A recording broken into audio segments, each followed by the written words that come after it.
แม่ค้าได้ขายบ่หืม เจ้าของห้างเฮาซื้อหยัง เจ้าของห้านซื้อว่า คนขายนี่มีแฟนหรอบ่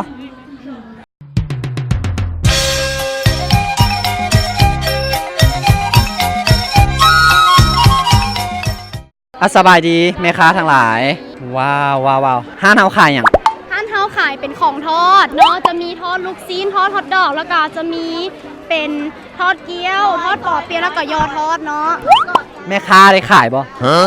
มแม่ค้าก็ขายด้วยกัน ถ้าอยากซื้อแม่ค้าแล้วไปขายดินขายนามาเด้อเอิ้นพ่อเอิ้นแม่มาเจ้า ราคาดองแพงบ่ ฮะ ค่าดองแพงบ่ ถูกใจให้ฟรี จังซี่ล่ะเนาะแม่ค้าเนาะบ่ม่วนบ่หัวเนาะต้องได้มาอุดหนุนเด้ห้านเฮาขายจังได๋ เป็นปิ้งเนาะเมน3 ไม้5,000 3ไม้5,000ถ้าเป็นแนวนี้ โดยถ้าหากเป็นแนวนี้จะเมนอย่างละ1,000 กีบสามารถป้าป่นกันได้เนาะ โอเคห้านเฮาซื้อห้านหยังยังบ่ได้ถามเลยนี่ ร้านเฮาเมนห้านลาซาของทอดเด้อ พรีเซนต์ห้านเฮาดู เดี๋ยว เดี๋ยวกล้องจับไปกล้องจับไปโอ้เจ้าของห้านบ่ได้สโลแกนของห้านเฮาเมนลูกซีนเป็นของทอดความคิดทอดเป็นของเจ้า ปวดหัวใจเด้มาแต่ละห้านนี่คำคม เลือกบ่ถึกเนาะเลือกบ่ถึกอาจจังใดก็อย่าลืมมาอุดหนุนห้านเด้อรักษาของทอดถ้ามีคนทางบ้านสนใจแม่ค้าเด้เฮาจะติดต่อไปทางใด อินบอกเลย บอกเลยขอพิธีกรขอซิมก่อน ร้านลาซาของทอดเป็นจังซี่เลย น้ำจิ้มแซ่บให้เองบอลหรือว่าซื้อมา เฮ็ดเอง น้ำจิ้มแซ่บ เฮ็ดเองทุกอย่างเลย โอ้ยพิธีกรมักน้ำจิ้มเนาะน้ำจิ้มมันแซ่บมันเป็นคนที่บ่ค่อยมักของทอดแบบนี้มันกลืนยากนะแล้วเวลาจิ้มน้ำจิ้มเข้าไปแล้วเฮ็ดให้มันบ่ฟืดหลายมันเป็นเลี่ยนๆกินง่ายแซ่บ ร้านลาซาของทอดเนาะขอฝากห้านในเด้อ ซื้อแม่ค้ากับว่ายินดีเนาะแต่ว่าต้องไปเอาพ่อแม่มานำ ขอบใจหลายลาซาของทอดขอบใจหลายห้านเอาซื้อยัง Amazing กล้วย ความหมายของเฮา เอา เขาขายประเภทกล้วยบ่ ประเภทกล้วย อ๋อก็เท่านั้นเนาะก็คือว่า Amazing กับกล้วยก็คือขายประเภทกล้วยอ๋อกล้วยแบบใดมีอย่างใด ไม่มีอันกล้วยยัดใช้ กล้วยยัดไส้ และกล้วยนี้ร้านกะทิ กล้วยนิ่มรากะทิ ขนมไข่เต้า ขนมไข่เต้า จืนกล้วยจืนบัน จืนกล้วยจืนมัน 5,000 กิ๊บ แนวละ 5,000 กิบหมดทุกอย่าง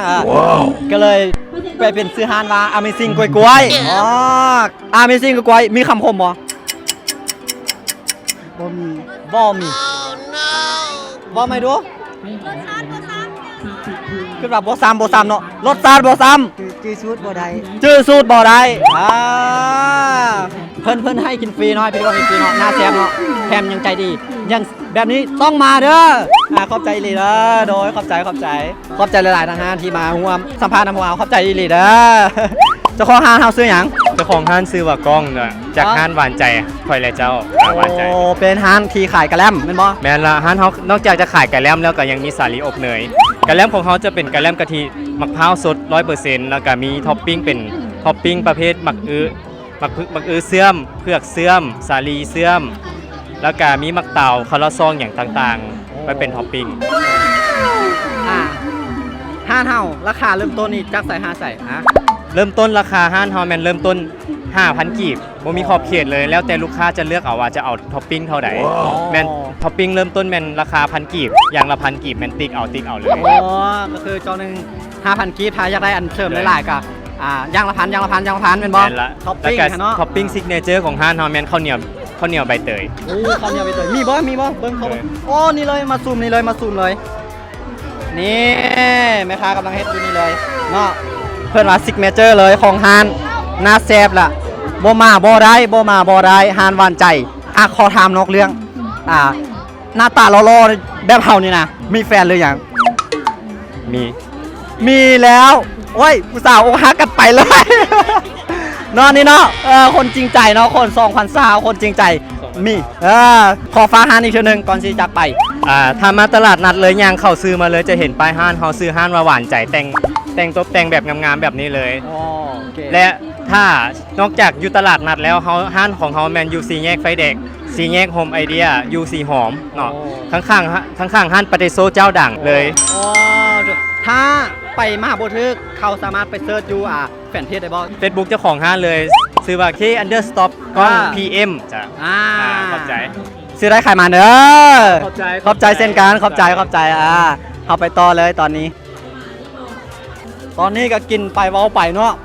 ต้องขออนุญาตบ่ขออนุญาตด้วยเนาะเป็นรายการแบบเรียวดามทั้งกินทั้งเว้าอีเลย ตามที่เบิ้งนี้คือจีน่าจะเป็นฮานสุดท้ายละเฮามาเบิ้งนำกันว่าฮานสุดท้ายแม่นหยังเนาะฮานหยังไหมคะ หมึกสบายดี ฮานมึกสบายดี แต่ว่าอ๋อมึกสบายดีแต่ว่าขายอันนี้ไม่หยังเขาขายหยังก่อนอ๋อน้ำแข็งใสทับทิมจอกว่ะทับทิมกรอบแล้วก็ปลาหมึกเป็นฮานมึกสบายดีแต่ขายทั้ง2อย่างเนาะขายกับแกมเนาะกินเผ็ดๆก็มากินเย็นๆได้หายเผ็ดห้านเฮาขอถามในห้านเฮามีดีอย่างพรีเซนต์มาพรีเซนต์ให้คนเบิ่งอยู่เราอยากมาซื้อน้ำเฮาหลาย หมึกแซ่บหมึกโซดแล้วก็ทับทิมหวานด้วย ๆเบิ่งนะคนขายรถงามงามหมดทุกคนมีแฟนหมดทุกคนแล้วแม่นบ่แน่โดยมีแฟนเมื่อแล้วโอ้ยออกฮาน มาเล่นเนาะเข้ามาเบิ่งความน่าแซ่บของอันนี้เขาเอิ้นทับทิมกรอบมาเบิ่งมาเบิ่ง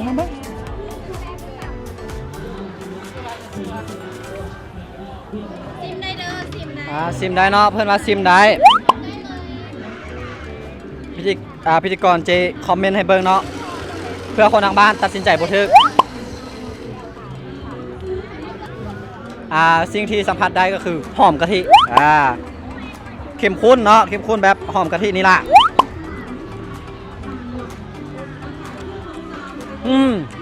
แซ่บหวานหอมกะทิสิ่งที่สัมผัสได้เลยก็คือกะทิเนาะจังสิถ้ากินทางเบ้าแล้วมันบุสุภาพบ่เป็นอย่างตี ยอกเฮามีคำคมสำหรับอาหารเฮาบ่มึกดีมึกเด่น ฮันซื้อมึกสบายเด้เฮาตั้งฮานมึกสบายดีแล้วคำขอฮานเฮาแม่นหยัง หมึกแซ่บคนขายงาม มึกแซ่บคนขายงามคนขายนี่มีแฟนหรอบ่ ยังบ่มี บ่ได้ผู้ใดที่เบิ่งอยู่นะตอนนี้แม่นหยังถ้าแฟนเบิ่งอยู่กับติดต่อหาเด้อถ้าแฟนบ่ได้เบิ่งอยู่กับผู้บ่าวทางบ้านเนาะที่เบิ่งนานตอนนี้กับติดต่อหาได้ที่ คณะเศรษฐศาสตร์เนาะ คณะเศรษฐศาสตร์ถ้าเปิดว่า Facebook ได้บ่ล่ะ ปุ้ยกินนาซัก ปุ้ยกินนาซักสเปลเลย POUY PUI KNI NASACK โอ้ยาวอยู่จังใดสุดท้ายนี้อีหลีป้าฮานเฮาแนวใดให้เป็นตาแซ่บที่สุด มาซื้อหมึกซอยฮานเฮาเด้อซื้อฮานหมึกสบายดีอยู่คณะเศรษฐศาสตร์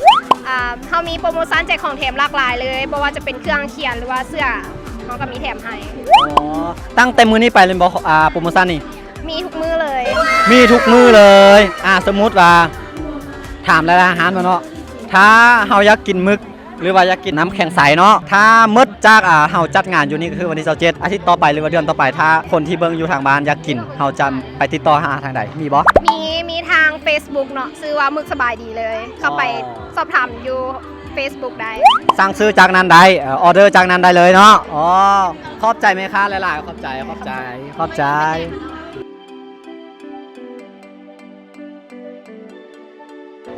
เฮากับไปมาครบแล้วเนาะทางซาวเจ็กบูดคือว่าต้องใส่แห่งเติบ พิธีกรก็